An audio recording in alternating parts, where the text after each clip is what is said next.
Pak Suwardi kok keluar? Pak Suwardinya sementara. Pak Suwardi, apakah masih ada di sini? Terlempar sepertinya, Bu, terlempar. Iya, heeh. Oke. Mau terlemparan. Iya. Oke, izin mulai, Pak. Ya, silakan, Bu. Ya, Assalamualaikum warahmatullahi wabarakatuh. Waalaikumsalam. Selamat malam. Waalaikumsalam warahmatullahi wabarakatuh. Selamat malam teman-teman GCE yang terhebat. Salam sejahtera bagi kita semua. Om Swastiastu, Namo Buddhaya, salam kebajikan. Izinkan saya di sini Santi Widiawati menjadi moderator pada acara GCE Banten yang diawali dengan slide berikut ini.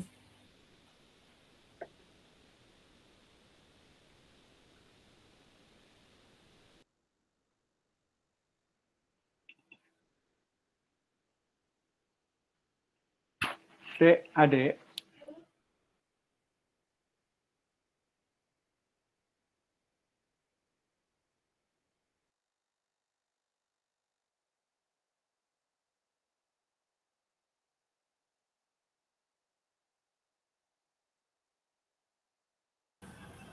Bu Santi ada kesulitan?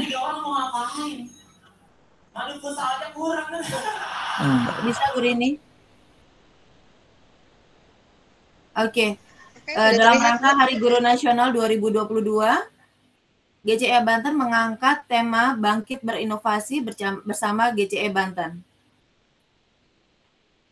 Kegiatan ini merupakan kegiatan berbagi praktik baik sesama guru dalam rangka memperingati Hari Guru 2022 untuk menghadirkan inovasi pembelajaran yang berpihak kepada murid.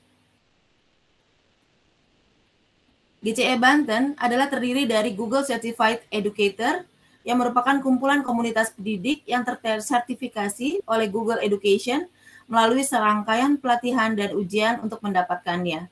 Semangat dari GCE adalah menggaungkan penggunaan teknologi yang digunakan dalam KBM guna mendukung pembelajaran abad 21.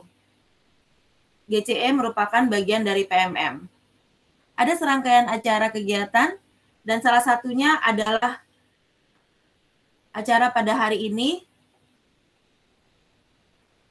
yang mengangkat tema dengan pembelajaran berdiferensiasi yang akan dibawakan oleh Dr. Suwardi. Saya di sini bertindak sebagai Google Certified Educator dari Tangerang Selatan.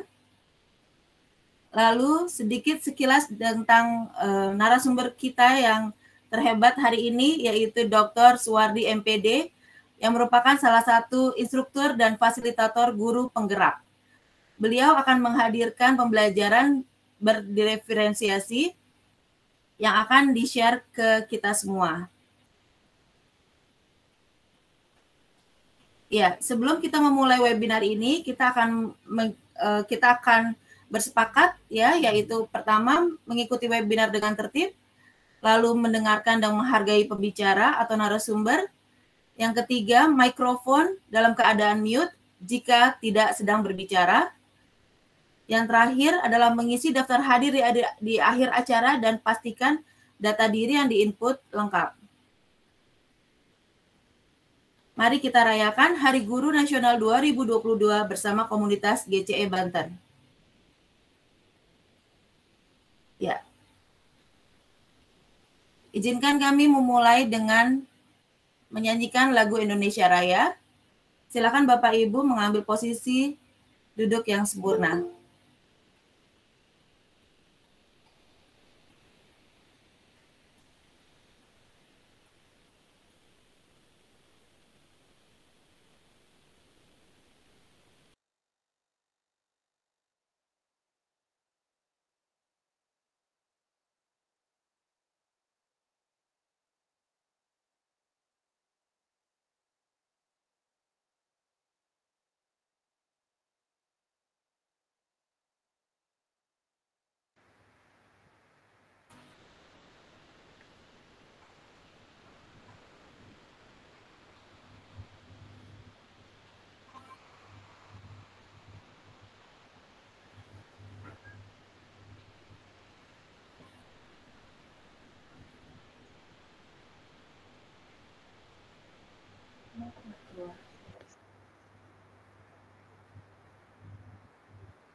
Ya, terima kasih. Oke, ya, terima kasih. Oke, kita akan mulai dengan pemateri narasumber kita pada malam hari ini, yaitu Dr. Suwardi, MPD. Waktu dan tempat kami persilakan. Silakan, Pak Dokter.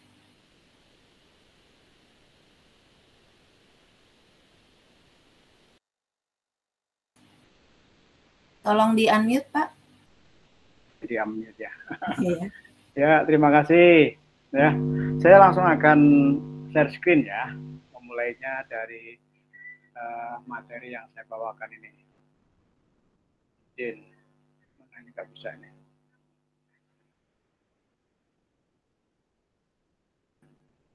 Ya.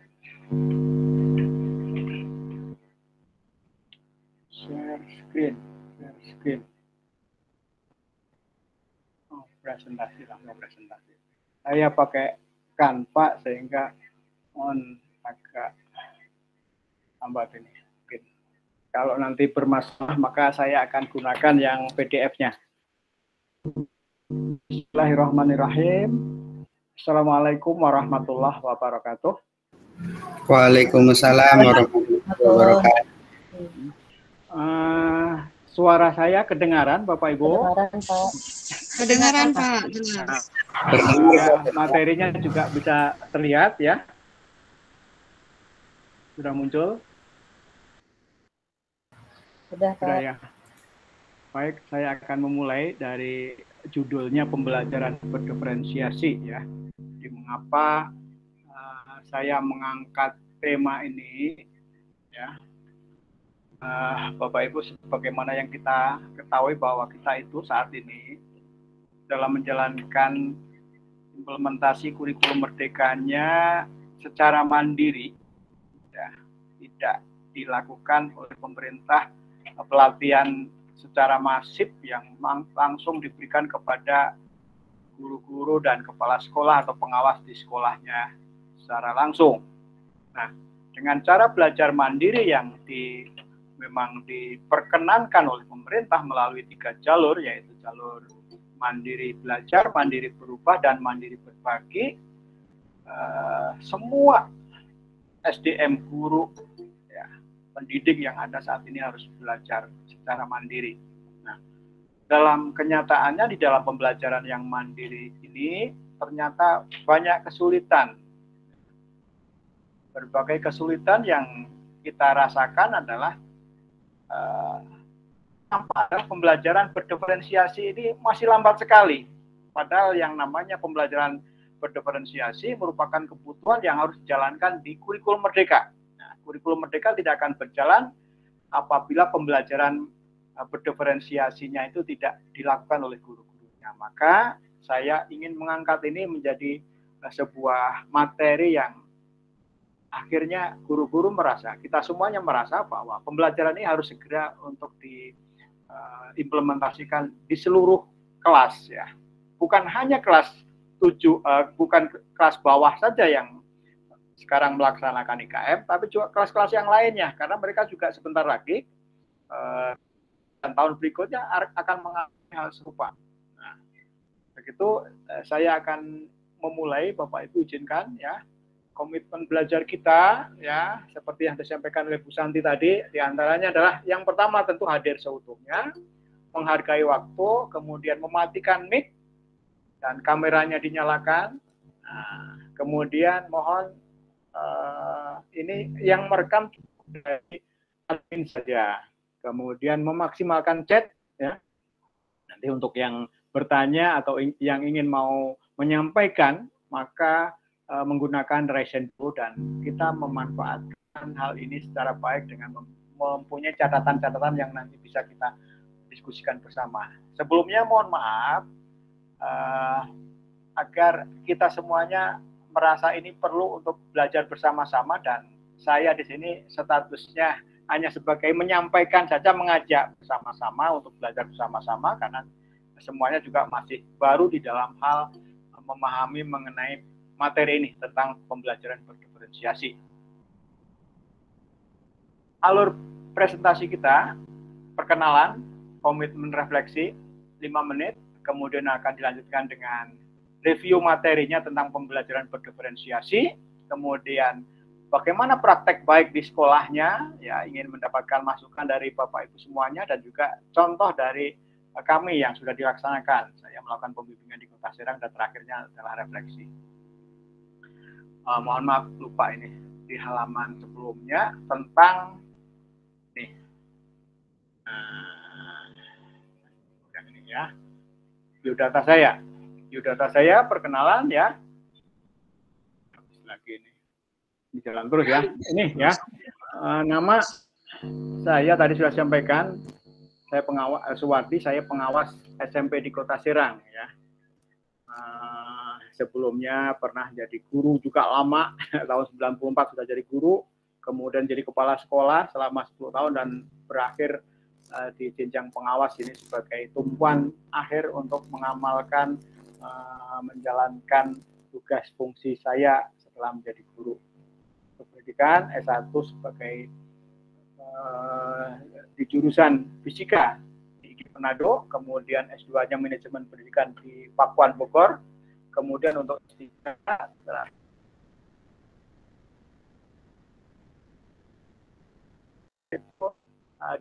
di UNJ, Universitas Negeri Jakarta, dalam baik pembelajaran yang kita harapkan dalam materi pembelajaran yang kita bahas hari ini ya mengimplementasikan pembelajaran berdiferensiasi untuk mengakomodasi kebutuhan belajar murid yang berbeda-beda. Nah, kemudian menjadi teladan dalam melakukan praktek-praktek reflektif pembelajaran bagi komunitas pendidik di lingkungan sekitarnya. Kita paham yang disampaikan di awal tadi bahwa memang masih sangat minim ya guru-guru di dalam melakukan praktek-praktek pembelajaran diferensiasi. Maka lewat komunitas GC ini kita harapkan menjadi pelopor bagi teman-teman yang lainnya untuk mau belajar secara mandiri dan hubungannya adalah pembelajaran berdiferensiasi ini. Kemudian Bapak Ibu, mari kita bersama-sama ya, karena kita sebagai guru dan akan melakukan pembelajaran berdiferensiasi, apa yang menjadi catatan kita yang perlu untuk semuanya kita hadapi. Yang setelah kita menghadapi, maka kita bisa mencari solusinya secara baik. Maka kita akan membayangkan di kelas yang saat ini, yang Bapak Ibu ampuh dengan segala keragaman murid-murid Anda. Yang pertama pertanyaannya adalah, apa yang telah Anda lakukan untuk melayani kemampuan murid yang berbeda? Kemudian yang kedua, apa yang dilakukan untuk membuat proses pembelajaran menjadi lebih mudah dan dijalankannya oleh murid-murid kita, murid-murid Anda. Kemudian, apakah ada perlakuan yang berbeda yang Anda lakukan? Jika ada, perlakuan seperti apa? Jika ada, apa yang dampaknya terhadap murid? Pertanyaan ini yang harus kita jawab ketika kita sudah melakukan kegiatan di kelas, Bapak Ibu. Nah, dalam refleksi awal ini juga, maka apakah Anda percaya bahwa semua murid kita berhasil dan sukses dalam pembelajarannya?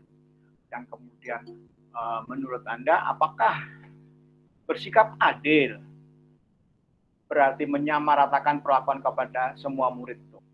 Apakah Anda percaya setiap murid memiliki pola belajar sendiri yang unik? Kemudian bersediakah Anda menelaah kembali efektivitas pelajaran Anda? Kemudian percayakah Anda bahwa guru diri Anda adalah kunci dari keberhasilan pengembangan murid-murid Anda? Dan terakhirnya adalah bersediakah Anda untuk saling mendukung satu lainnya, berkolaborasi untuk menciptakan lingkungan belajar yang mendukung semua siswa. Pertanyaan yang kalau kita sebagai guru jujur melakukan hal pembelajaran, maka akan kondisi kita menjadi apa yang kita lakukan selama ini, apakah sudah sejauh ini bisa melayani semua murid yang telah kita baca dalam refleksi tersebut.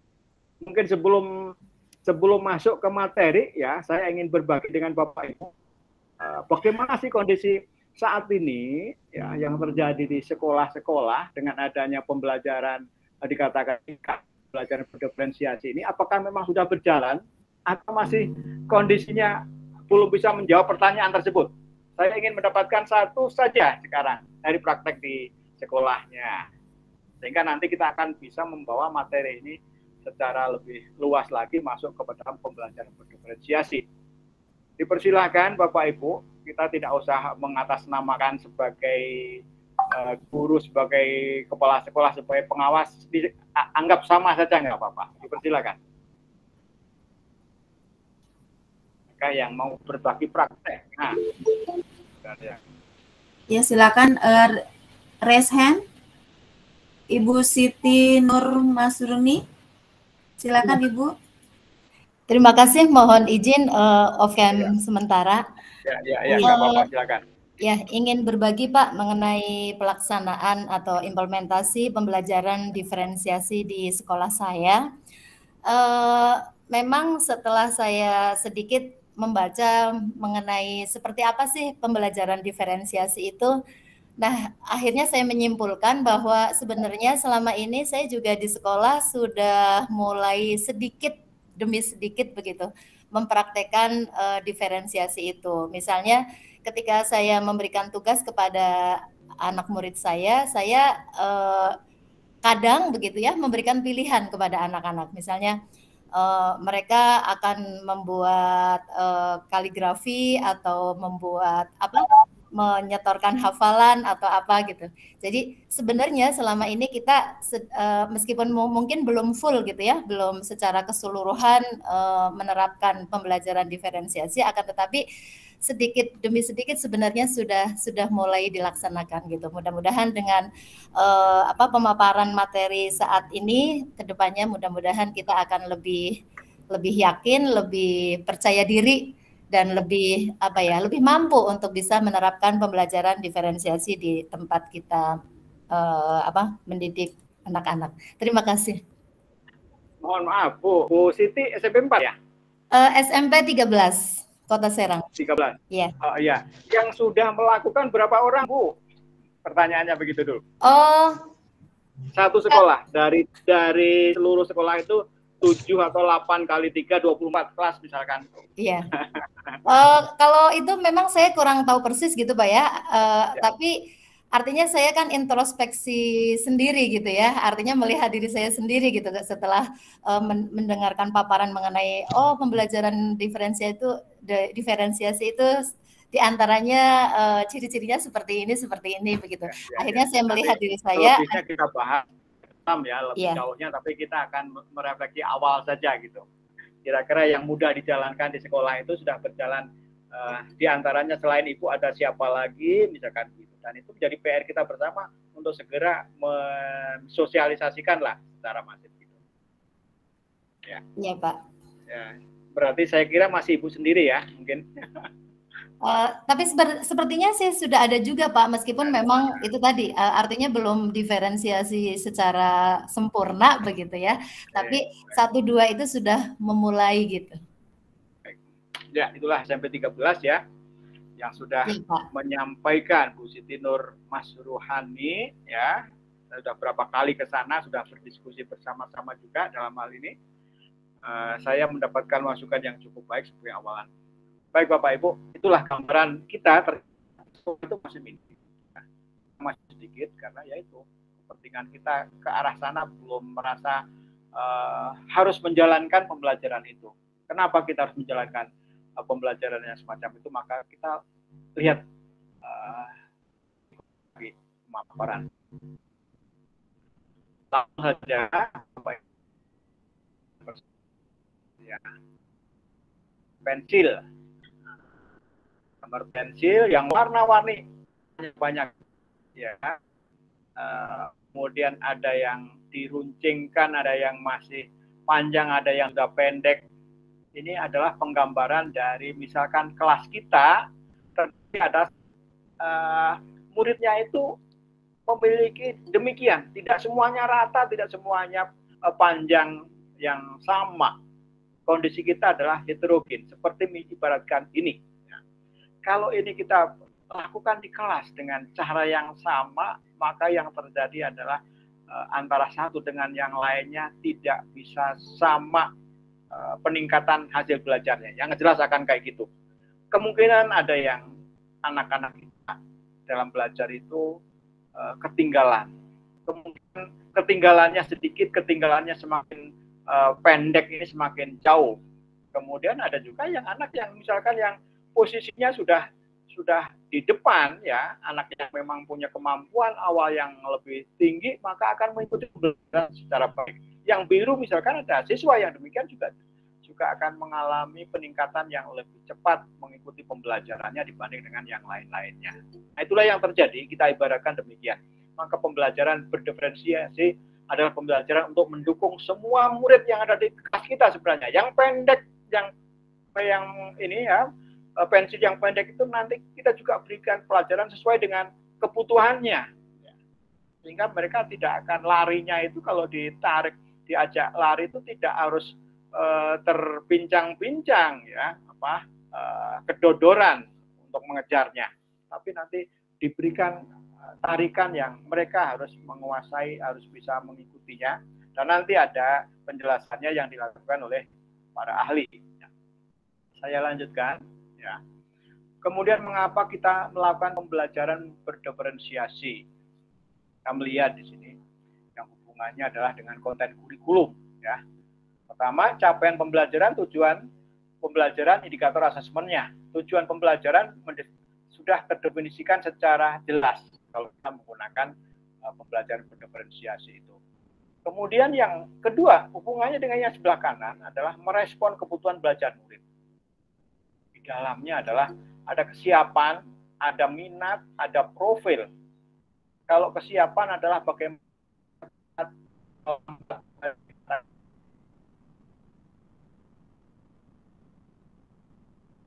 berdasarkan kayak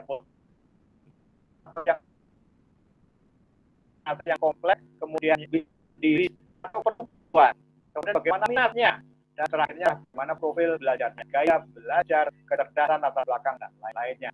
Kemudian ini kita lakukan. Ya, kenapa kita lakukan? Karena ini adalah keputusan yang hanya ini yang bisa masuk akal. Dengan cara apa? Lingkungan belajar yang mengundang untuk belajar, kemudian manajemen kelas yang efektif dan penilaian berkelanjutan. Baik, saya lanjutkan Bapak Ibu. Lalu bagaimana untuk mengetahui dan merespon kebutuhan? Maka kita juga harus koneksi pikiran kita dari saat mengajar Anda. Perbedaan kebutuhan belajar murid seperti apa sajakah yang Anda lihat saat itu? Perlukah hal ini disampaikan atau langsung aja mau dijawab atau perlu menuliskan? Kalau menuliskan akan lama nanti ya, menuliskan di chat. Tapi yang lainnya menuliskan di chat nggak apa-apa. Tapi kalau ada yang mau menyampaikan, langsung saja untuk di raise hand Bapak Ibu. Saat ini ya, coba pikirkan suatu kondisi saat ini mengajar perbedaan kebutuhan belajar murid seperti apa yang Anda lihat. Yang nanti kita akan bahas bersama-sama. Silakan Bapak Ibu. Ada lagi yang mau menggunakan kesempatan ini? Iya, Bapak Ibu, apakah ada yang ingin berbagi pengalaman tentang diferensiasi yang sudah dilakukan? Mohon maaf Pak Suwardi, ini teman-teman tidak bisa lihat materi Bapak. Jika berkenan, tolong di-share share screen lagi Pak. Jadi close dulu, terus lalu di-share lagi gitu. Iya, biar teman-teman bisa lihat. Presentasi pada hari ininya. Oke, ya. Saya ulang lagi kalau begitu ya. Lagi. Lalu share ulang Pak. Terima kasih Pak Suwardi. Ya.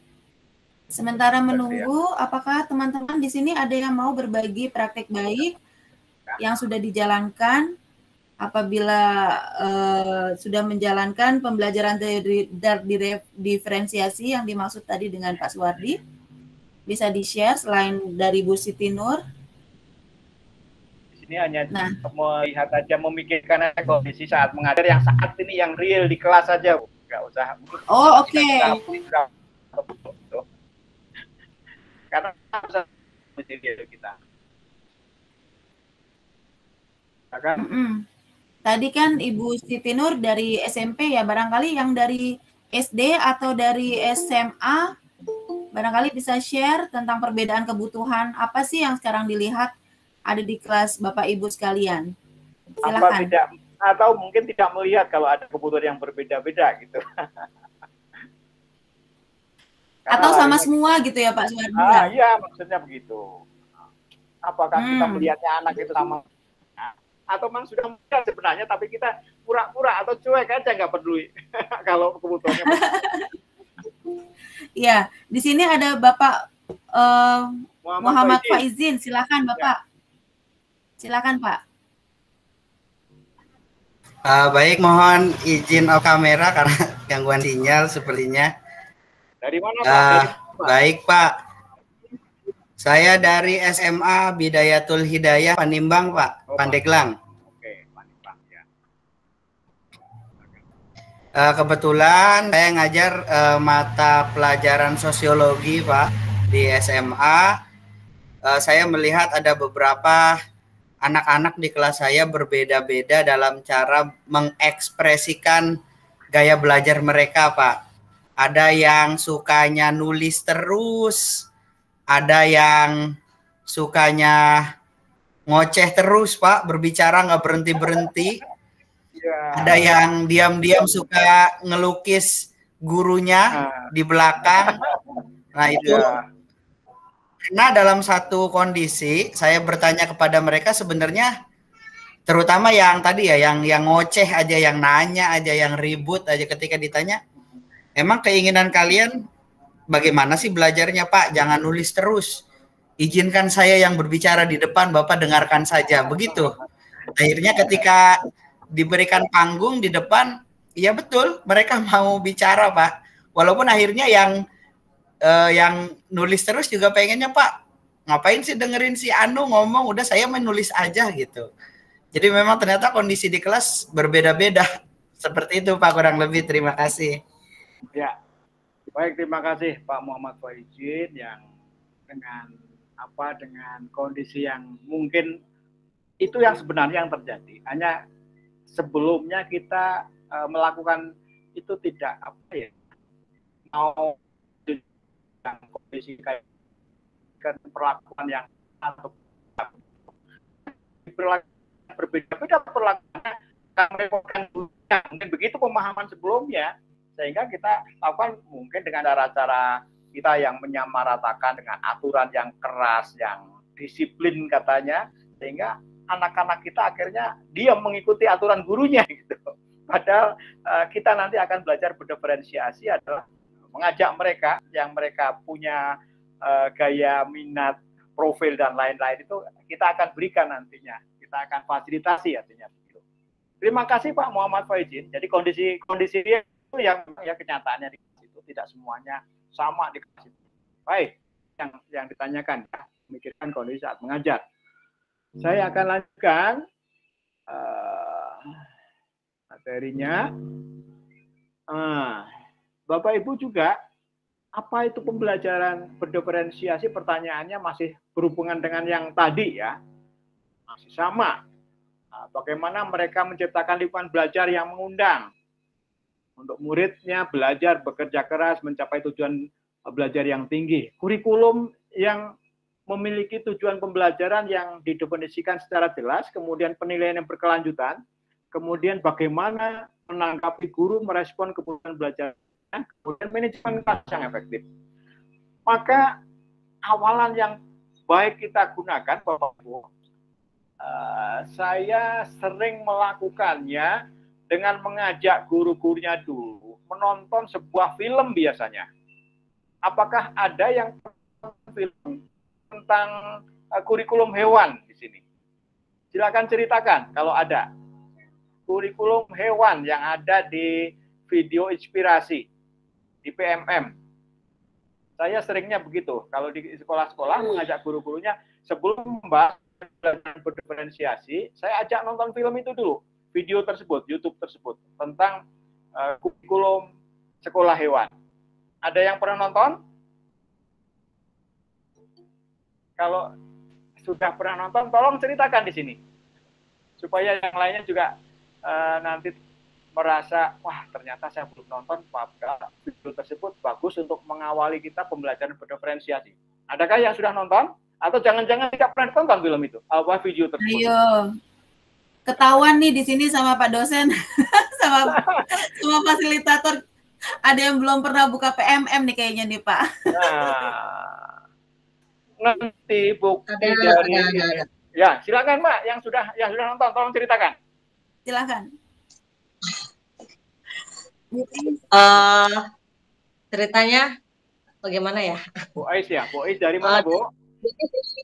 Oh, saya perkenalkan, nama saya Ais Riani dari SMP 16 Kota Serang.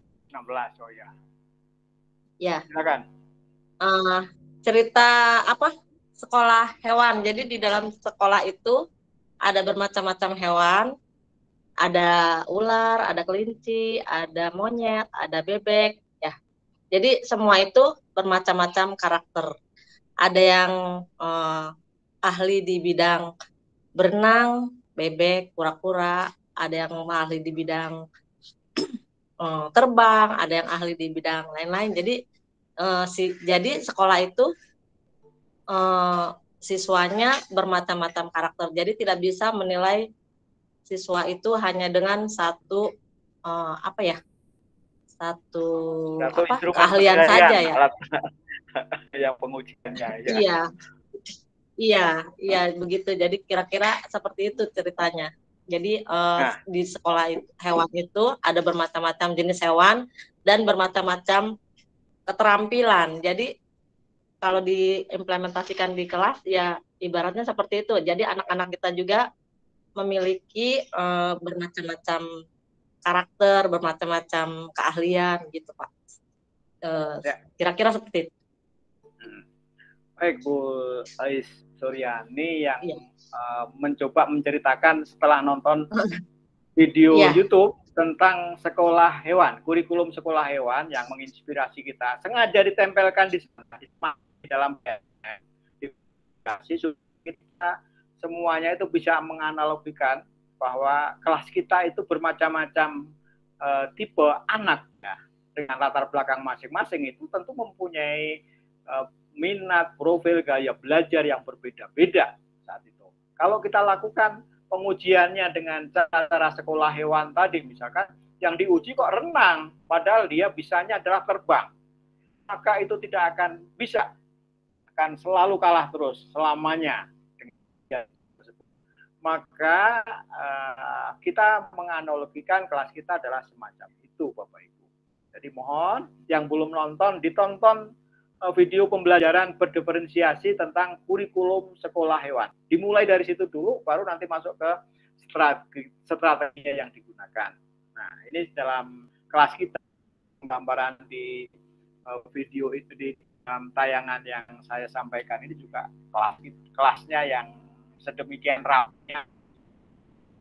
Kondisi kayak gini, apakah ini mencerminkan yang pembelajaran berdiferensiasi atau pembelajaran yang kelasnya yang sistem konvensional, maksudnya demikian.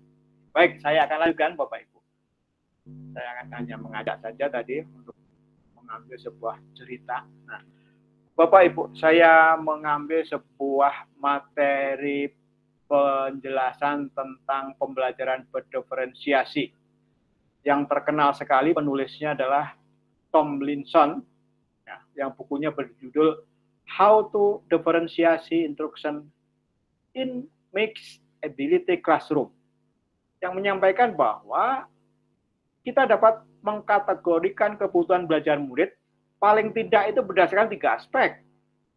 Aspek yang pertama adalah kesiapan belajar atau readiness murid, kemudian minat murid, kemudian profil murid. Ada juga selain yang ini tentu ya, ada juga yang mengkategorikan lebih dari sini. Misalkan lingkungan belajar ada, tapi saya menggunakannya dalam Tomlinson yang memang ini digunakan di dalam modul guru penggerak ya. Di sana sudah dicobakan di Indonesia, itu yang dibahas adalah dari Tomlinson ini. Apa yang disampaikan oleh Tomlinson ini akhirnya digunakan bersama-sama untuk dipelajari. Kemudian Bapak Ibu, dari Tomlinson juga gambarnya apakah ini kelewat apa gimana ya? Ada satu. Ini yang ini. Bapak Ibu, kita melihat bahwa salah satu contoh dari 3 tadi, yang satu adalah tentang readiness, kesiapan belajar. kesiapan belajar adalah kapasitas untuk mempelajari materi baru. Bagaimana cara untuk menggunakannya kesiapan belajar ini dalam melakukan pemetaan belajar siswanya. Bapak Ibu, kalau kita mengajar, kita kan harus menggunakan untuk melihat kesiapannya dengan cara alat bantu atau tes, namanya asesmen diagnostik.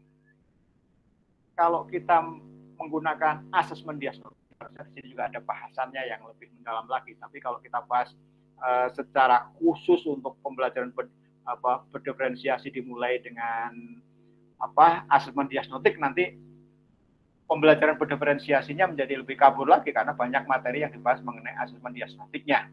Sebagai gambaran saja, kita menggunakan asesmen diagnostik tentang kesiapan belajar dengan cara apa? Yaitu dengan cara melakukan tes tentang kesiapan anak, readiness itu, kemampuan awalnya. Biasanya yang ini adalah menggunakan tes dari mata pelajaran masing-masing. Kalau di Kota Serang, saya sudah beberapa kali menyampaikan dalam kegiatan guru, yaitu dengan menggunakan materi pelajarannya masing-masing dengan membuat 10 soal yang terdiri atas soal yang sekarang, ya sebanyak 2 soal yang masuk di semester yang sekarang ini, misalkan yang sedang berlangsung, kemudian 6 soal dari tahun sebelumnya, jenjang sebelumnya, dan 2 soal lagi dari lebih bawah lagi, kelewatan setahun lagi, berarti sudah selisih 2 tahun itu. Ada 2 soal lagi, sehingga ada 10 soal.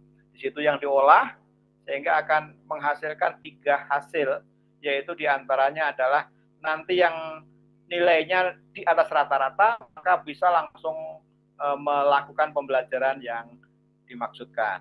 Kemudian yang di bawahnya, ya, yang di bawah rata-rata, kemudian satu lagi kelompoknya adalah yang lebih jauh lagi. Nah, perlakuannya Bapak Ibu kalau sudah membaca tentang materi ini di dalam buku asesmen diagnostik, buku panduan yang dituliskan oleh Kementerian Pendidikan dan Kebudayaan, di sana ada perlakuan yang berbeda-beda. Itulah yang kita gunakan. Nah, itu kesiapan belajar. Maka kita bisa menggunakan contohnya adalah kesiapan belajar yang cara tersebut. Sebelum saya masuk, sebelum melanjutkan, saya ingin berinteraksi lagi dengan Bapak Ibu ya, tentang asesmen diagnostik kesiapan belajar. Ya. Karena ada cara-cara yang lainnya dalam menjalankan asesmen diagnostik selain tadi. Nanti ada gaya belajar misalkan, gaya belajar bahkan nanti akan saya sampaikan cara yang paling mudah untuk melakukan asesmen diagnostik gaya belajar. Tapi yang 10 soal yang digunakan untuk asesmen diagnostik ini, adakah yang sudah menggunakan gitu? Saya tidak bertanya apakah sudah secara baik kualitasnya atau berapa banyak gurunya, tapi apakah sudah ada yang menggunakan gitu aja. Tolong disampaikan ada atau belum gitu aja. Terima kasih. Yang kesiapan belajar yang 10 soal ada yang sudah menggunakan belum gitu. Ya, silakan raise hand teman-teman. Apakah ada? Di sini Pak Suwardi terlihat teman-teman saya dari Kota Tangerang, ada dari pengawas Kota Tangerang juga, Bapak ya. Tatang Mulyana. Ya, selamat datang, Pak. Ya, assalamualaikum Pak Tatang. Ya. Tadi ada Ibu siapa? Maaf, Ibu Siti Rohma ya sudah menggunakan. Silakan Ibu bisa berbagi. Banyak Pak di chat. Wan sudah ada Pak Bu ya. Wan. Bu Wan itu SMP 20 Kota Serang. Ibu Wan, ya. Ya. Ini silakan ceritakan. Ada yang satu aja menceritakan supaya yang lainnya juga nanti akan silakan. Tertarik untuk mencoba. Karena bukunya ada, ini sudah beredar. Walaupun tidak semua mata pelajaran, tapi sudah ada. Pemerintah lewat Kementerian Pendidikan sudah mencetak buku panduan ini. Tapi rasanya yang menggunakan sedikit sekali karena walaupun sudah ada pelatihan, tapi cara menggunakan di kelasnya yang masih ragu-ragu atau memang masih belum terpanggil untuk segera menggunakan. Puan menceritakan, Puan sudah Silakan Bu Wan aja. Ini Ibu Kepala Sekolah yang menginspirasi, Kepala Sekolah baru yang menginspirasi pada yang lainnya. Iya. Terima kasih Bapak atas kesempatan yang diberikan kepada saya. Ya. Perkenalkan, nama saya Uwan Purwani dari SMP 20 Kota Serang. Ya, atas bimbingan Bapak Dr. Suwardi ya, dengan pengawas pembina, kami di SMP Negeri 20 sudah melakukan asesmen diagnostik sebelum pembelajaran dimulai pada semester ganjil ini. Jadi kami melakukan tes diagnostik kemarin diawali untuk kelas 7 ya, dengan soal numerasi dan literasi. Jadi seluruh dari PMM yuk Bu ya, berarti dari PMM ngambilnya. Ya, kita untuk soalnya dari PMM. Jadi kita mempunyai data untuk seluruh kelas 7 itu ada bisa tergolong ke kelas numerasi dan literasi. Nah, itu untuk kelas 7. Sekarang ini kita proses untuk kelas 8 dan 9 pemetaannya bekerja sama dengan BK, yaitu untuk mencari gaya belajar siswa. Ya. Jadi nanti yang ini akan dibahas bersama-sama supaya yang lainnya menggunakan link itu untuk memanfaatkan gaya belajar dari tes itu ya. Ya, ya mungkin itu saja Bapak. Nanti kalau ada berikutnya gitu tambahan bisa ditambahkan. Terima kasih. Assalamualaikum warahmatullahi wabarakatuh. Waalaikumsalam. Ya, terima kasih Bu Wan, Kepala Sekolah SMP Negeri 20 Kota Serang, yang telah menceritakan bagaimana sekolahnya telah melakukan asesmen diagnostik dengan menggunakan asesmen murid yang ada di PMM. Itu yang paling mudah sekali untuk digunakan, karena kita mendapatkan hasilnya tidak usah capek-capek lagi, tinggal mengunduh dari situ gitu. Berbeda dengan yang lainnya masih perlu diolah lagi ya. Itu yang perlu diketahui Bapak Ibu, ada cara untuk melakukan berdiferensiasi tapi dimulai dengan asesmen diagnostik. Di antaranya adalah asesmen diagnostiknya diambil dari PMM, yaitu asesmen murid. Nah, yang satu lagi yang dikatakan tadi di kelas 8, kelas 9-nya dicoba dengan gaya belajar. Asesmen diagnostik gaya belajar itu diambil dari link yang saya berikan kepada sekolah-sekolah kebetulan. Dengan menggunakan link tersebut, maka akan diperoleh hasil langsung oleh siswanya menuju pada gaya belajar yang memang dipilihnya sesuai dengan instrumen yang diberikan. Akan ada 3, ya, yang pertama adalah tentang audio, kemudian yang kedua visual, yang terakhirnya adalah kinestetiknya. Nah, itu nanti saya akan gunakan bersama-sama di akhir nanti ya, ada praktek tersebut yang akan kita pakai bersama-sama. Saya akan lanjutkan, mohon izin ya, setelah tadi sudah berinteraksi dengan praktek baiknya Bu Wan di sekolahnya, saya akan melanjutkan materi kita. Nah, kita membahas kesiapan belajar readiness yang disampaikan oleh Tomlinson ya. Jadi seorang guru harus bisa melihat kondisi belajar anaknya ya, di mana kesiapan satu dengan yang lainnya berbeda-beda.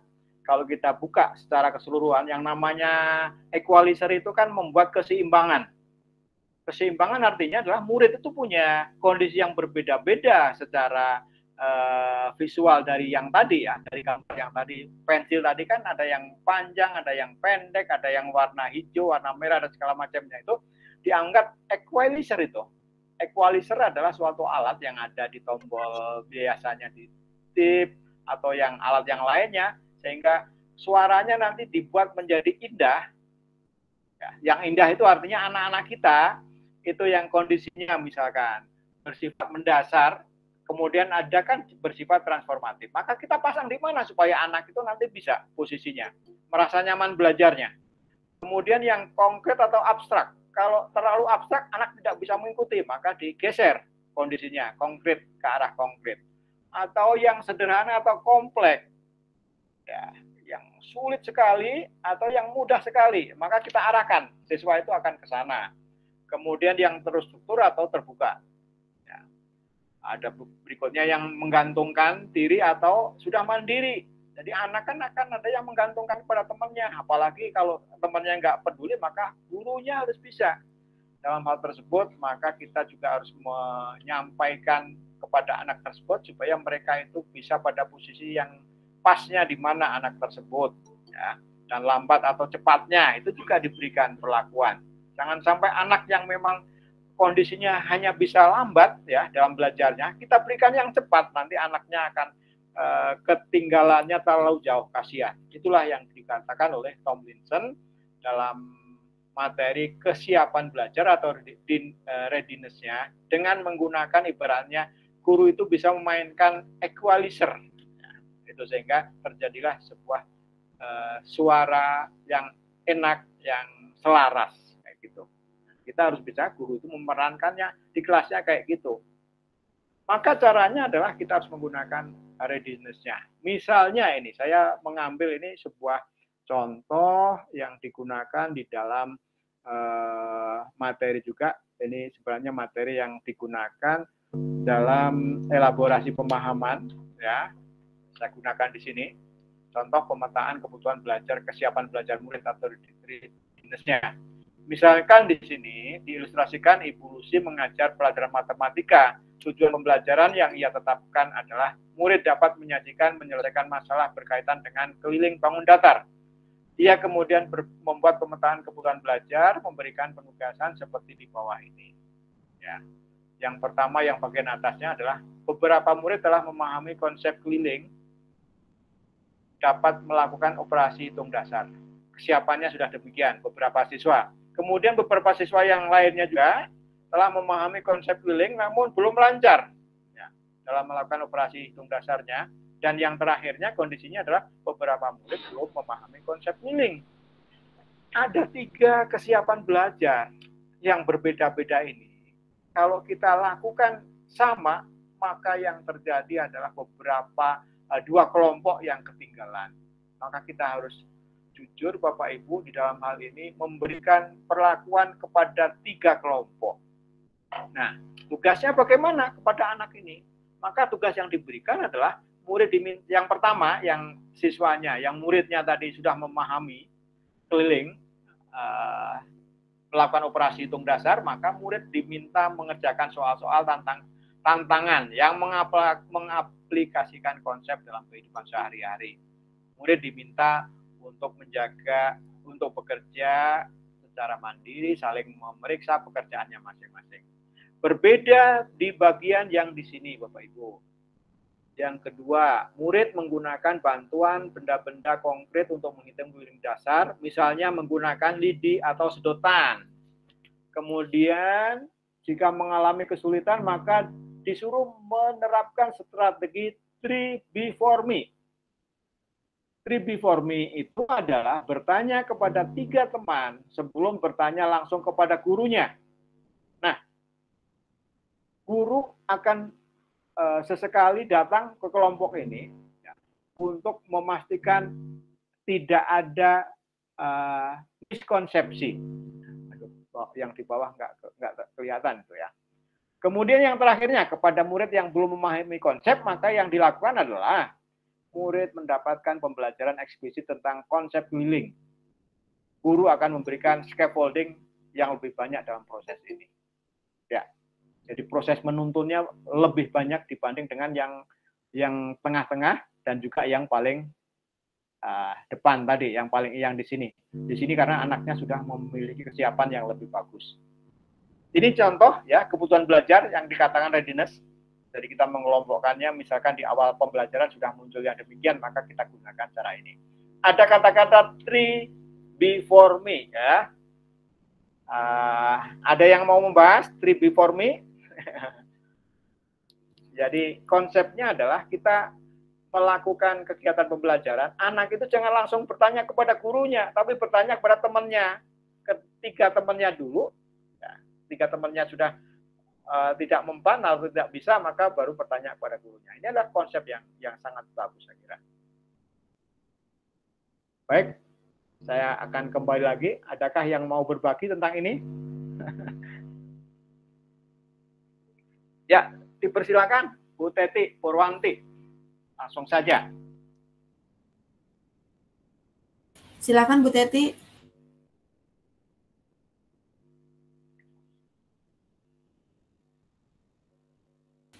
Bu Teti bisa di-unmute. Silakan Bu Teti. Ya Pak, terima kasih Pak. Mohon maaf ini off kamera ya Pak ya, karena sedang di jalan lalu hujan pula. Ya ini saya baru mendengar istilah ini Pak. Maksudnya anak yang masih kurang paham lalu sebelum bertanya kepada gurunya, dia mencari temannya 3 orang dulu untuk mencari tahu. Kalau saya pribadi, maksudnya di dalam kelas saya biasanya malah kebalikannya Pak. Biasanya kalau ada anak yang kurang paham, lalu mendekati temannya untuk diberi kejelasan, biasanya temannya itu enggan untuk memberi dengan alasan, kenapa kamu mencontek saya gitu. Bu, anak ini mencontek saya, padahal tujuannya bukan seperti itu. Kalau saya itu justru kebalikannya Pak. Jadi justru ketika anak yang lebih mampu, lebih unggul, dan lebih cepat selesai mengerjakannya, nah biasanya saya kasih challenge, bagaimana kalau kalian jadi tutor sebaya gitu kan, silakan kalian memberikan penjelasan kepada teman kalian yang masih kurang paham. Jadi itu Pak kalau di kelas saya. Jadi saya malah baru mendengar istilah ini. Terima kasih Pak. Ya, ini model yang disampaikan readiness-nya oleh contohnya yang dikatakan oleh Tomlinson itu dengan model yang anak yang 3 kondisi kesiapan yang berbeda-beda, kelompok yang memang sudah dianggap mumpuni ya bisa langsung mengikuti pembelajaran setelah dasar untuk masuk ke berikutnya itu dengan cara yang ini ya, diberikan materinya yang soalnya itu tantangan, lebih tertantang sama dengan itu tadi ya, lebih tertantang. Challenge kan itu tantangan ya. Iya betul Pak. Tapi ya, di sini kondisinya adalah aku yang akan saya buka yang dari situ. Ya, murid-murid itu yang diminta untuk bekerja sama mandiri, bekerja dengan cara mandiri, tidak bertanya kepada yang lainnya dan saling memeriksakan pekerjaannya masing-masing, ditukarkan kepada temannya untuk memeriksa. Gitu. Nah, yang kedua tadi yang di tengah-tengah pada anak yang konsepnya belum lancar. Kan di situ anak bisa berdiskusi, yang belum lancar itu suruh bertanya kepada temannya, tentu temannya ada sudah paham di situ itu juga kondisinya. Tapi dengan cara belajar yang tadi anak itu ditanya sama temannya maka akan belajar lebih serius lagi, kemudian bisa menjawab. Kalau tidak bisa menjawab baru nanya kepada gurunya. Ini sudah terkenal sekali namanya 3 before me. Bertanya dulu kepada 3 temannya, baru menanyakan kepada gurunya. Ini konsep ini kita mudah-mudahan bisa mencoba ya Bapak Ibu nanti. Jika terakhirnya tetap aja guru akan langsung menyampaikan ya, memastikan kalau materi yang disampaikan itu tidak ada konsepsi yang salah. Kayak gitu. Dengan datang langsung menjelaskan nantinya terakhirnya begitu. Dan berbeda dengan yang terakhir tadi ya, yang bagian yang memang dianggapnya masih belum memahami tentang konsep tersebut, maka gurunya harus memberikan pancingan-pancingan yang memungkinkan anak akhirnya bisa lebih mendalami materi itu lewat cara-cara memberikan bantuan, scaffolding namanya. Saya kira ini adalah materi yang perlu untuk dijalankan pada saat pembelajaran berdiferensiasi setelah muncul kesiapan belajar readiness-nya. Ya, demikian Bapak Ibu. Saya lanjutkan kalau begitu, mohon izin. Nah, pada saat anak memiliki minat misalkan di sini tentang minat hubungannya, maka juga Tomlinson menyampaikan minat adalah salah satu motivator penting bagi murid untuk terlibat aktif dalam proses pembelajaran. Dengan cara mencocokkan cek jam ya. Cara mencocokkannya minatnya. Mencocokkan minat memungkinkan guru untuk mengaitkan murid membuat mereka terlibat dalam pembelajaran. Ini hubungannya dengan minatnya. Kemudian koneksikan, yaitu dengan minat membantu mengkoneksikan materi pembelajaran dengan kehidupan pribadi muridnya. Kemudian jam, yaitu menjembatani, jembatan. Menjembatani minat minat menjembatani apa yang telah murid mengetahui dengan pengetahuan baru tersebut, dan terakhirnya memberikan motivasi. Memotivasi minat yang memungkinkan tumbuh motivasi murid untuk belajar. Ini sebuah singkatan yang sebenarnya kata-kata cek jam itu adalah kata-kata dari kita yang hubungannya dengan menyampaikan tentang minat tadi supaya bisa diberikan oleh gurunya. Nah, apabila seorang guru bisa menyampaikan dengan cara cek jam ini akan sangat luar biasa, karena dicari dulu minatnya kayak apa siswanya. Ya, ini ya salah satunya kebutuhan murid yang katanya salah satunya adalah minatnya supaya bisa terfasilitasi oleh gurunya. Saya lanjutkan. Contoh praktek berikutnya, Bapak Ibu. Saya menyampaikan contoh praktek ini tentang murid, tentang minat murid atau interest, di mana murid itu mempunyai minat yang berbeda-beda, kemudian minat murid itu bisa berkembang, tidak terus-menerus begitu terus ya, akan berkembang sesuai dengan kodrat zamannya biasanya. Zamannya berubah mengikuti itu, maka minatnya juga ternyata berubah. Yang tadinya pengennya menjadi dokter, tapi begitu sudah dewasa, sudah melihat kondisi zamannya, ternyata dokter itu sulit untuk diikuti, untuk masuk ke sana sulit, maka anak akan minatnya sudah tidak menjadi bidang kedokteran lagi, tapi mungkin menjadi pengusaha atau menjadi politikus misalkan. Sehingga kita contohkan di sini dari minat yang bisa berkembang yang berbeda-beda tadi, dicontohkan adalah Ibu Jainab mengajarkan murid-muridnya keterampilan membuat tulisan teks prosedur. Melihat catatan yang dimilikinya, ia menemukan bahwa kelasnya ada 8 orang menyukai olahraga, 6 orang menyukai sains, kemudian 4 orang senang dengan prakarya, dan 2 orang memasak. Setelah selesai mendiskusikan tentang apa dan bagaimana membuat tulisan yang berbentuk prosedur, Ibu Jainab meminta murid berlatih sendiri tulisan berbentuk prosedur tersebut. Setiap murid diperbolehkan menuliskan dengan topik dengan minatnya. Ya. Ada murid yang memilih membuat tulisan prosedur memasak nasi goreng, ada murid yang memilih membuat tulisan tentang prosedur membuat bunga dari sedotan dan sebagainya.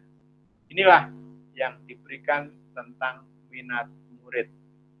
Ada sampai di sini yang mau memberikan tanggapan atau pengalaman-pengalaman dalam hal memberikan kesempatan kepada muridnya, diawali dengan melihat minatnya, interestnya, kemudian gurunya memberikan sebuah perlakuan ya yang kepada anak-anaknya, ya, memberikan kesempatan anaknya untuk melakukan berbeda-beda tentang cara untuk menyelesaikan sesuai dengan keinginan dari gurunya tadi tentang teks prosedur.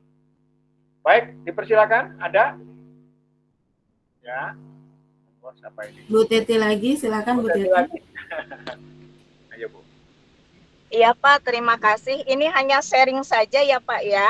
Ya. Kebetulan saya kalau setiap menjadi wali kelas ya Pak ya, saya selalu memberikan pertanyaan semacam biodata kepada anak-anak, diantaranya hobi, minat, lalu berikan alasannya kenapa misalkan kamu hobinya seperti itu, kenapa minatnya seperti itu. Lalu misalkan pertanyaan seperti ini, seandainya diberikan kesempatan untuk menjadi petugas upacara, mau memilih petugas sebagai apa, dan berikan alasannya. Kalau misalkan diberi kesempatan untuk berlibur, ingin ke kota mana atau negara mana, berikan alasannya. Jadi di situ saya baru sedikit tahu tentang minat dan bakat mereka, Pak. Terima kasih. Oke, terima kasih. Berarti Ibu peduli kepada kebutuhan anak dalam hal ketertarikannya, interestnya. Nah, itu yang perlu nanti dari situ dihubungkan dengan pelajarannya, ya pelajaran Bapak Ibu lagi mengampu materi apa, dan disitulah berikan kesempatan kepada anak-anaknya dengan cara membuat sesuai dengan interestnya tadi. Nah, saya kira demikian. Oh iya Pak, tambahan juga dari sekian mata pelajaran, kalian menyukai mata pelajaran apa. Lalu kalau misalkan diberikan tugas seperti apa yang kalian inginkan. Lalu bagaimana caranya kalian menjawab. Contohnya seperti itu, Pak, tambahannya. Terima kasih. Bagus, terima kasih. Ya. Baik, saya akan melanjutkan Bapak Ibu. Oh, materinya masih cukup panjang ini. Saya lanjutkan. Sekarang strateginya. Strategi mendiferensiasi pembelajaran. Ya. Proses kegiatan yang memungkinkan berarti memahami atau memaknai konten, membedakan proses yang harus dijalani oleh murid. Maka diferensiasi proses memungkinkan murid untuk memaknai lewat beragam cara, moda dalam berbagai tingkat kesulitan, waktu, tingkat dukungan. Nah, diferensiasi proses ya, dapat dilakukan dengan berikut ini. Misalnya, yang pertama memberikan pendampingan tingkat dukungan yang berbeda bagi muridnya, misalkan siswa sangat mampu untuk bekerja sama dengan pertanyaan pemandu. Murid cukup mampu dengan bekerja hanya dengan diberikan contoh saja dan dapat melanjutkan pekerjaan secara mandiri. Sedangkan murid yang masih kesulitan maka dibantu dengan cara insentif. Itu yang pertama ya, memberikan pendampingan tingkat dukungannya. Yang kedua, membuat kelompok belajar tambahan untuk mengerjakan kembali konten dengan cara baru lebih terbimbing bagi muridnya mengalami kesulitan. Kemudian berikutnya juga ada memberikan kesempatan ya, bagi misalnya saat pelajaran sejarah muridnya menceritakan sosok pahlawan, murid bebas menentukan pahlawan yang ingin mengeksplorasi, kemudian berikan pilihan murid untuk bekerja sambil berdiri atau duduk. Ini contoh prosesnya ya. Masih ada lagi berikutnya.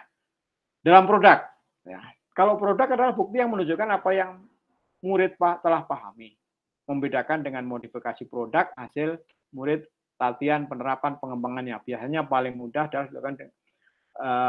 dilakukan, namun harus diingat saat ingin melakukan ini, kita harus mengacu pada tujuan pembelajaran yang diharapkan. Diferensiasi produknya dilakukan dengan murid melakukan bimbingan, menjawab pertanyaan mengenai konten inti materi yang cukup mahir dapat membuat presentasi, menjelaskan penjelasan masalah dengan cara yang sederhana, dan bagi peserta yang sangat mahir menjelaskannya inovasi yang menelaah permasalahan dengan lebih kompleks. Kemudian memberikan murid moda menunjukkan pemahaman lewat tulisan, lewat diagram, demonstrasi, dan gambar dan segala macamnya. Ini yang produknya ya, yang dibuat berbeda-beda. Jangan sampai kita membuat yang hanya satu model saja sehingga ada murid yang tidak bisa menjalankannya. Nah, itulah kita harus tahu tentang berdiferensiasi secara produk ini. Dan tentu murid yang mungkin kemampuannya masih pada tingkatan sedikit, jangan berikan soal yang sulit, jangan berikan tugas-tugas yang berat. Berikan mereka mampu kerjakan. Daripada mereka tidak bisa mengerjakan apa-apa dengan memberikan soal yang berat, mendingan berikan soal-soal yang semampunya dia gunakan dan dia sudah berusaha. Itulah pembelajaran berdiferensiasi secara produk. Dan Bapak Ibu tentu banyak menggunakannya. Sudah banyak yang bisa dilakukan di kelas-kelasnya. Tinggal bagaimana sekarang cara-cara tersebut bisa dilakukan untuk materi atau pokok bahasan yang lainnya. Nah, pendampingan kepada guru-guru sampai akhirnya mereka itu mengikuti lomba ya YouTube tentang pembelajaran berdiferensiasi. Beberapa sekolah saya akhirnya bisa memutar bukti karya mereka dan diberikan komentar supaya mereka yang melakukan itu nantinya juga bisa dilihat oleh orang lain, bisa menginspirasi orang lain, terutama adalah di sekolah itu sendiri, kepada guru-guru yang mengajar di sekolah tersebut, dan bisa nanti kalau udah YouTube berarti kepada sekolah yang lainnya, minimal di Kota Serang sendiri. Jadi ada 6 yang sudah saya dapatkan di sini, konten YouTube-nya tentang pembelajaran berdiferensiasi, dan katanya ini yang diikutkan dalam lomba guru yang kemarin ya, di GTK ya, lomba pembelajaran berdiferensiasi. Nah, sekelas penilaian, hubungannya dengan penilaian Bapak Ibu, penilaian yang dibutuhkan berdiferensiasi adalah penilaian formatifnya. Jadi peluang menentukan yang seefektif mungkin tentang apa suatu pembelajaran yang dilakukannya berdiferensiasi. Kalau kita hanya mementingkan yang sumatif saja, maka kita tidak tahu proses yang dilakukannya. Kemudian yang dalam tulisan ini disampaikan adalah menurut Andre Miller ini adalah saya percaya bahwa jika saja guru memamerkan lebih banyak praktek-praktek terbaik dalam pendidikan formatif, maka pembelajaran berdiferensiasi akan datang secara alamiah. Nah, ini nih kata-kata secara alamiah. Bagaimana asesmennya? Harus berakar pada asesmen pembelajaran berdiferensiasi itu. Asesmen formatif yang paling memungkinkan untuk guru mengenal murid mereka lebih baik. Nah, kita paham dalam panduan, ada buku panduan tentang cara pembelajaran dan penilaian yang terbaru ya untuk IKM, untuk pembelajaran yang di kurikulum Merdeka itu, yaitu mengedepankan penilaian atau asesmen formatif dibandingkan sumatifnya. Karena di sana ada umpan balik yang diberikan pada saat asesmen formatif tersebut. Diferensiasi tidak berarti bahwa guru harus dapat memenuhi kebutuhan semua individu setiap saat atau setiap waktu, namun guru diharapkan dapat menggunakan pendekatan belajar sehingga besar murid menemukan pembelajaran yang sesuai dengan kebutuhan mereka. Nah, mulailah melakukan diferensiasi pembelajaran dengan kecepatan yang nyaman bagi Anda, jangan merasa terbebani, jangan merasa harus menyelesaikan begini-begini. Nah, tidak usah. Maka kecepatan yang nyaman bagi seorang guru. Yang paling penting adalah siswa dan guru membuat kemajuan dari titik awal masing-masing. Jadi kita tidak langsung mengejar target materinya karena yang awalnya belum sempat dilakukan, maka langsung aja supaya bisa mengejar di tengah-tengahnya. Yang penting anak bisa mengikuti, tidak. Tapi harus dari awal, harus berhati-hati supaya anak kelihatan kemajuannya. Nah, referensinya Bapak Ibu saya gunakan adalah ini. Saya kira demikian yang saya sampaikan ya. Praktek baik yang lainnya yang itu videonya nanti silahkan diputar, kemudian saya akan berikan ini yang saya gunakan ini nanti akan diberikan di Bu Santi ya, biar digunakan bersama-sama. Saya kira demikian yang bisa saya sampaikan Bapak Ibu ya. Silakan, ada waktunya masih ada atau tidak ke Bu Santi lagi. Ya. Silakan Bu. Terima kasih, saya akan stop sharing, stop presentasi saya. Ya, terima kasih Pak Dr. Suwardi. Mari kita beri tepuk tangan dulu untuk Pak Dokter. Materinya sangat baik sekali. Ya, kita akan memasuki tanya jawab Pak Suwardi, mohon izin. Ya, kita buka tanya jawab yaitu 3 penanya pertama. Silakan Bapak Ibu. Oh, ini ada permintaan dari Pak Kornel. Apakah memungkinkan presentasi yang sekarang ini dibagikan, Pak? Ya, langsung saya kirimkan ke Bu Santi ya, biar diberikan ke grup ya. Oke, saya akan berikan ke grup. Ya, saya dulu.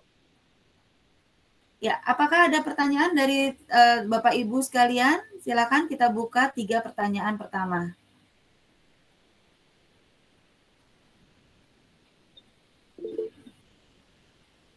Ya, Bu Teti, langsung ya Pak Suwardi? Ya, silakan.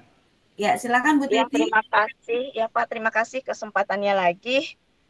Ini Pak, saya kebetulan mengajar kelas 7. Nah, banyak sekali siswa-siswa itu yang kurang lancar membacanya dan juga menulis.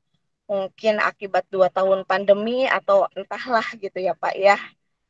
Jadi saya agak kesulitan bagaimana caranya untuk memberikan pembelajaran kepada siswa yang baca tulisnya masih belum lancar. Ya. Terima kasih. Baik. Ada langsung yang lainnya sekalian? Sambil menunggu ini presentasinya saya kirimkan ke Bu Santi, tapi judulnya di situ bukan berdiferensiasi ya, judulnya baru perkenalan karena yang muncul tadi saya download dari Canva-nya tidak muncul judulnya ya, sudah terkirim Bu. Oke, kalau nggak kirim linknya aja Pak biar saya edit, boleh? Ya, pertanyaan kedua ke Ibu Siti Nur Masrul Hani ya. Silakan Bu Siti Nur. Baik, terima kasih. Assalamualaikum warahmatullahi wabarakatuh. Ya, langsung saja ke pertanyaan. Ini berkaitan dengan penilaian. Ketika kita menghadapi beberapa murid yang memiliki kemampuan kemampuan pemahaman yang berbeda-beda begitu ya, sehingga kita memberikan tugas berupa produk yang berbeda-beda juga. Artinya kriteria-kriteria yang kita berikan ke anak itu kita bedakan begitu supaya memotivasi yang sudah mampu dan mendorong mereka yang memiliki kemampuan kurang begitu. Nah, pertanyaan saya ketika kita akan membuat skor begitu, itu seharusnya seperti apa gitu? Apakah disamakan? Artinya ketika anak yang kurang mampu ternyata hasilnya sangat kurang dibandingkan dengan yang memang sudah memiliki kemampuan berpikir yang bagus begitu. Apakah disamakan atau memang standarnya beda begitu? Baik. Nah, itu yang pertama. Ya. Boleh dua Pak? Boleh dua pertanyaan? Ya. Oke. Langsung. Kemudian yang kedua pertanyaannya masih berkaitan dengan diferensiasi konten. Ketika kita akan memberikan materi ajar kepada murid-murid kita dan ternyata murid-murid kita juga itu tadi kemampuan berpikirnya itu berbeda-beda. Bagaimana cara kita membagi artinya membuat kriteria materi yang sesuai dengan tingkatan kemampuan berpikir mereka begitu. Ya, begitu Kak. Oke, terima kasih Bu Siti. Ya, Assalamualaikum wabarakatuh. Ya. Pak Suwardi, kita bisa ini ada pertanyaan yang ketiga dari Bu Uwan ya Pak, lewat chat. Ya. Nah, sekalian ketiga. Ya, ketiga. Bagaimana dengan teknis penilaian harian yang berdiferensiasi? Sepertinya sudah ada 3 penanya, bisa kita jawab satu-satu Pak. Yang pertama itu bagaimana nih kelas 7 tapi belum lancar bacanya. Yang kedua tadi Ibu Siti mengenai produk yang berbeda dan diferensiasi materi ajar. Dan yang ketiga adalah teknis penilaian harian yang berdiferensiasi. Silakan Pak Suwardi. Okay. Saya akan memulai yang pertama dulu tentang kondisi murid di kelas 7 yang saat ini ternyata ada yang dalam kategori misalkan belum bisa baca atau bacanya belum lancar kayak gitu ya. Ini akan terjadi di beberapa sekolah dan mungkin bukan hanya beberapa sekolah, di banyak sekolah walaupun jumlahnya mungkin sedikit tapi ada. Saya mendapatkan laporan dari guru-guru di sekolah-sekolah itu demikian. Dan ini adalah menjadi tanggung jawab kita sebagai guru, tidak bisa kita langsung wah ini urusan dari SD-nya begitu. Tidaklah ya, ini urusan kita yang harus diselesaikan. Nah, saya tidak menyarankan dengan cara-cara yang menolak dengan cara-cara yang tadi, tapi kita harus melakukan kegiatan ini mungkin bekerja sama dengan di sekolah itu kan ada guru BK, nanti guru BK nanti akan bisa dengan wali kelas dan juga dengan kepala sekolah tentu. Ya. Kalau kita hanya langsung merasa ini ditangani karena wali kelasnya merasa tanggung jawab, maka yang lainnya nanti tidak akan berjalan Bapak Ibu. Terutama adalah ini kaitannya dengan orang tua. Ya. Orang tua harus dipanggil, harus diajak bareng-bareng. Jadi ada program. Kalau perlu di sekolah itu sekolahnya punya tambahan waktu memanggil atau ada guru yang bisa menangani hal tersebut. Kemudian juga dilanjutkan nanti di rumahnya kalau perlu. Ya, tentu orang tuanya juga harus mau untuk menangani ini. Jangan sampai ini persoalan ini membebani kepada wali kelasnya sendiri sehingga akhirnya pekerjaan yang lainnya menjadi tidak terselesaikan, merasa saya kok jadi bebannya banyak sekali kayak gitu. Ini pekerjaan bersama-sama di sekolah ya, bekerja dengan beberapa orang kalau perlu ya. Dan tentu orang tuanya punya peran yang sangat luar biasa untuk bisa melakukan kegiatan pendampingan ini. Saya kira demikian Bu, yang pertama ya, dan bukannya di sekolahnya Ibu saja, tapi sekolah yang lain juga ada. Kalau di SMK tentu sudah enggak lah, sudah lewat. Tapi kalau di SMP karena dari SD akan terjadi hal itu. Tahu-tahu lulus ya kemarin pada waktu pandemi ya, tidak ada ujian, tahu-tahu lulus dan diterima di sekolah. Itu yang terjadi. Jadi beban, tapi inilah ya pekerjaan kita memang harus diselesaikan. Yang pertama mudah-mudahan Bu siapa tadi, Bu Teti ya? Ya, Bu Teti. Kemudian kemudian tentang konten ya, diferensiasi konten atau produk tadi, bagaimana kriteria yang digunakannya apabila misalkan pada anak nantinya ada yang kemampuannya berbeda-beda tadi, apakah kriterianya akan disamakan? Kita bisa melakukan hal ini supaya nantinya anak itu perkembangannya terlihat Bapak Ibu. Kalau kita langsung sama ratakan semuanya kriterianya, nanti jelas perbedaannya jauh sekali antara anak yang memang punya kemampuan masih di dasar, kemudian ada anak yang sudah pada posisi yang lebih tinggi. Ya.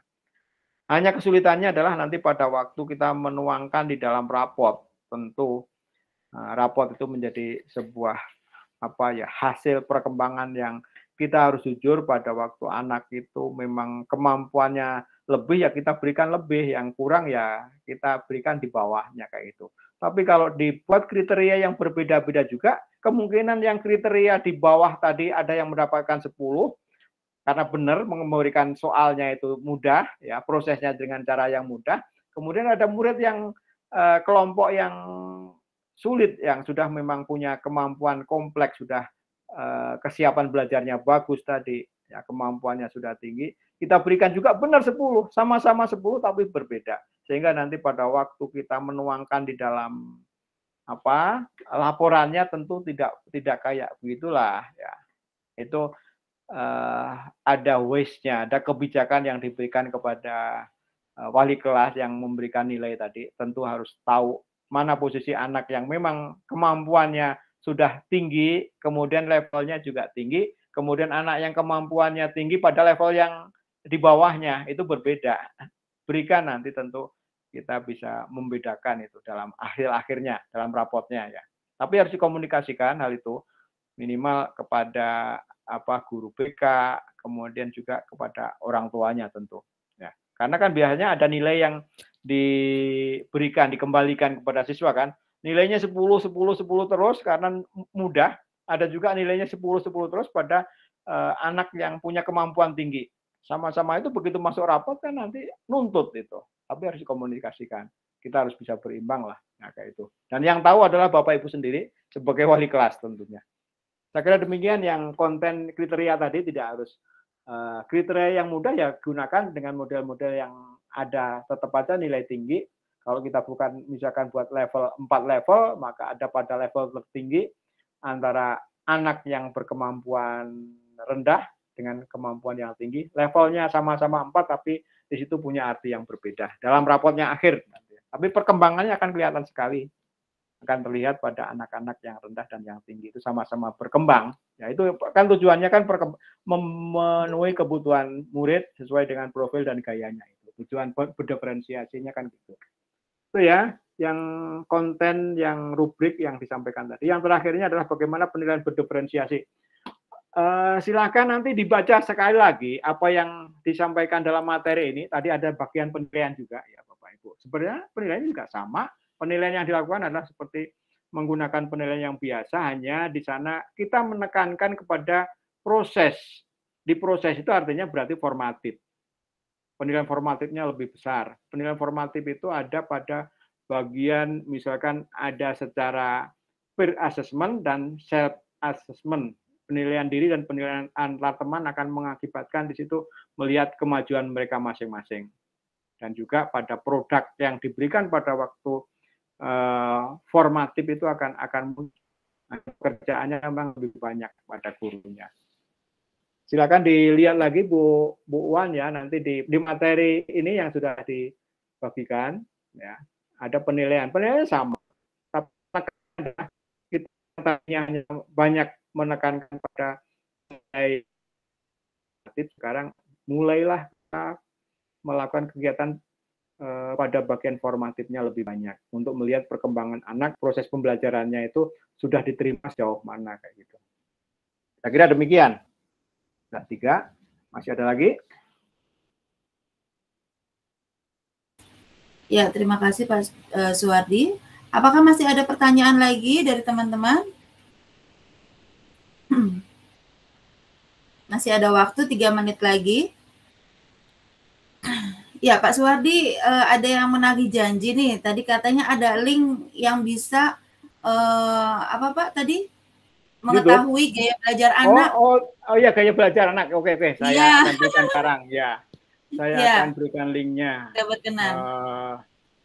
Saya punya microsite ya, microsite untuk pembelajaran berdiferensiasi. Dari situ nanti akan ada link untuk gaya belajar, asesmen diagnostiknya. Saya akan buka dulu ini saya.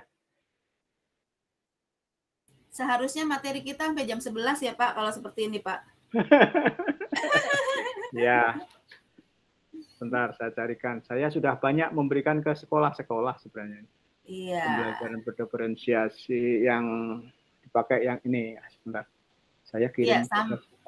Oke, sambil Pak Suwardi mencari linknya, saya ingin mengingatkan teman-teman sekalian untuk mengisi presensi atau daftar hadir yang sudah ada di kolom chat kita. Silakan teman-teman isi linknya agar bisa mendapatkan sertifikat kehadirannya pada hari ini. Yang pastinya hari ini sangat daging sekali nih kontennya nih ya. Sangat hebat sekali Pak Dr. Suwardi. Jika berkenan kita bisa isi lagi di materi-materi selanjutnya Pak, untuk GCE Banten terutama. Ya. Ini saya kasihkan ke link yang ini aja ke Bu Santi lagi di ya. kolom chat Pak. Ya. Untuk materi PDF saya sudah berikan di grup GCE Banten, di grup WA GCE Banten.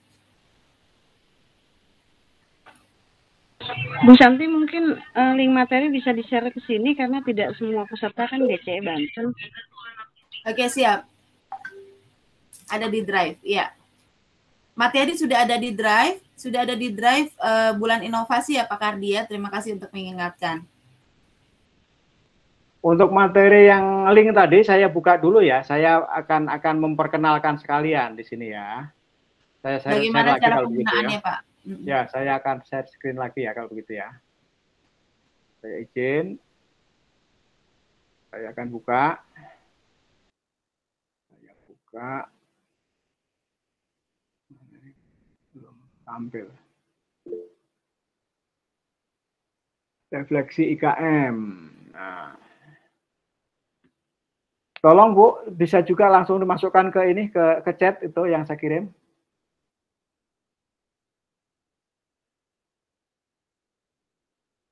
Kalau Bapak Ibu bisa nonton, bisa melihat bahan tayang saya di bagian asesmen diagnostik gaya belajar yang nomor 3 warna merah, ya, microsite saya. Ini kalau dibuka adalah kita bisa langsung menggunakan sistem di dalam aplikasi ini, tes gaya belajar.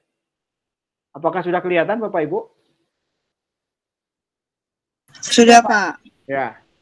Atau yang lainnya bisa langsung menggunakan di chatbox Bu Santi. Kirimkan ke chatbox yang saya tadi. Iya, sudah Pak. SID Abu Wisang. Sudah Pak. Iya. Seperti ini Bapak Ibu gambarnya. Nanti silakan klik bagian asesmen diagnostik gaya belajar.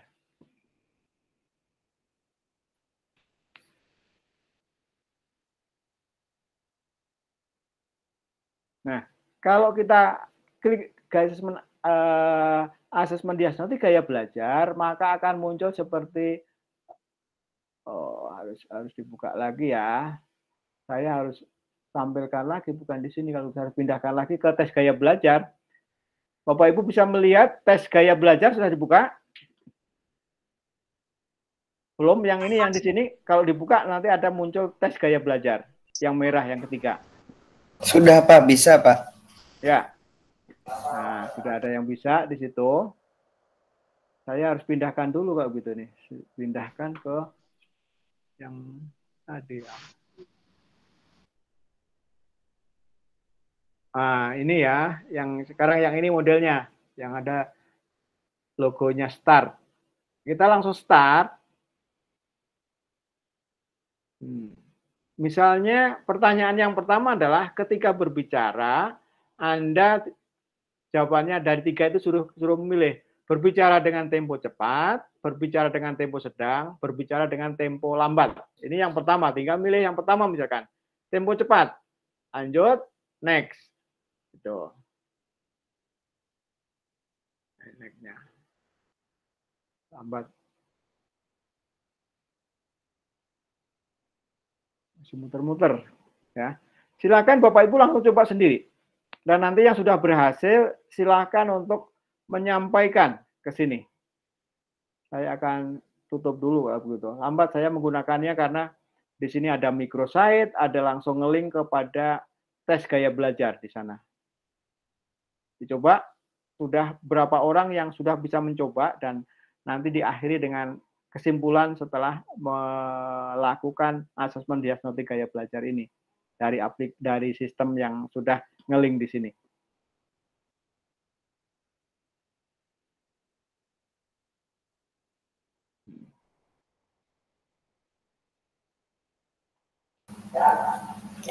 Hasil saya auditori, Pak. Nah, tolong disampaikan Pak di sini dengan Pak Muhammad Faizin atau dengan siapa ini? Iya, betul Pak. Silakan Pak, dibacakan hasilnya kayak apa auditori itu, pembacaannya di sana, karena kita menggunakan aplikasi ini. Tipe pembelajar auditori. Orang dengan tipe ini akan memahami sesuatu melalui apa yang mereka dengar.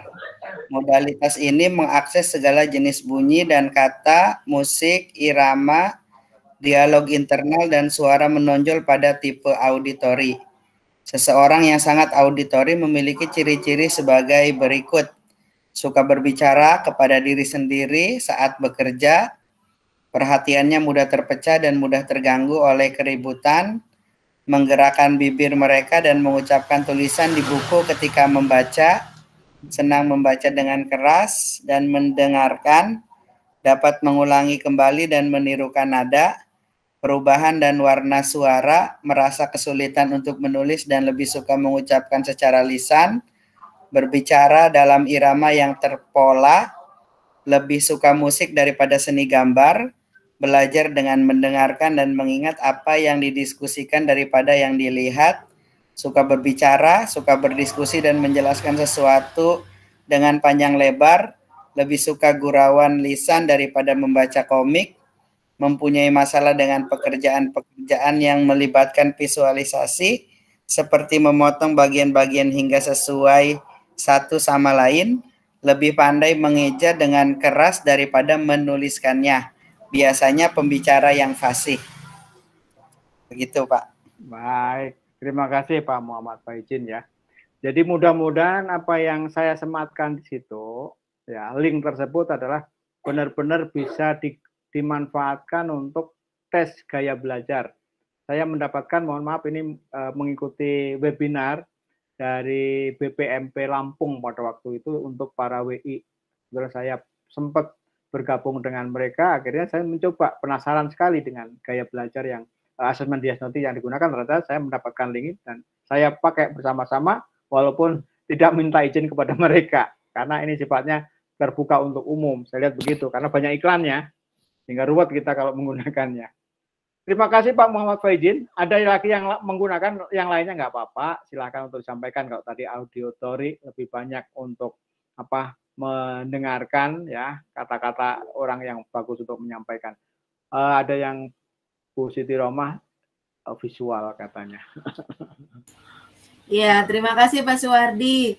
Jadi senang nih kita bisa main-main ya. Kita bisa tahu gaya belajar kita sendiri, lalu kita terapkan ke murid kita nantinya. Terima kasih sekali lagi Pak Suwardi atas waktunya dan materinya yang sangat amat berguna bagi kita dan sangat aplikatif sekali, dan pastinya kita nanti bisa langsung aplikasikan ke para siswa kita. Kita berikan tepuk tangan sekali lagi untuk Pak Dr. Suwardi MPD. Ya, ada sedikit pantun Pak Suwardi, mohon izin. Pergi ke sekolah pakai transportasi, ternyata cakepnya mana sekali dong. Ini sudah malam dan lewat 7 menit, maaf ya teman-teman, karena diskusinya asik banget nih dengan Pak Dokter. Oke, sekali lagi, pergi ke sekolah pakai transportasi, Cakep. ternyata nyasar jadi pada pusing. Mari kita terapkan pembelajaran terdiferensiasi di sekolah kita masing-masing. Terima kasih. Kata-kata moderatornya kece badai. Kece badai, terima kasih Cap. Ya, mohon izin.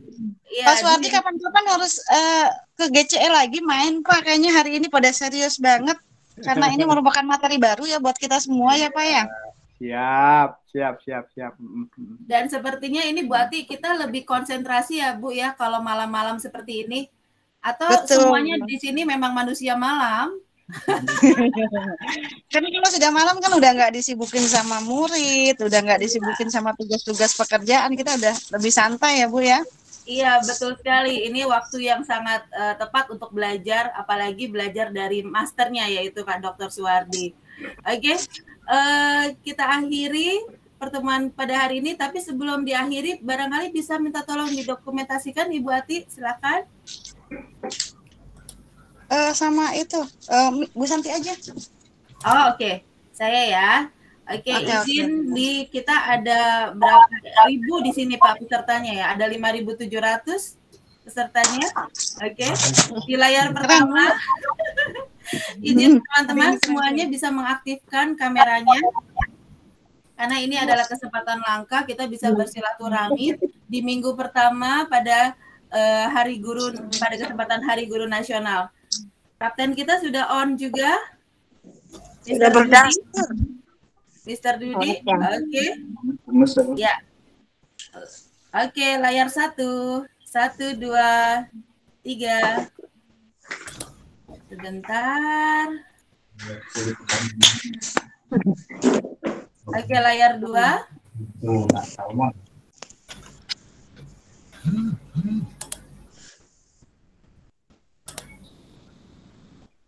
Oke, Pak Kardi bisa minta tolong?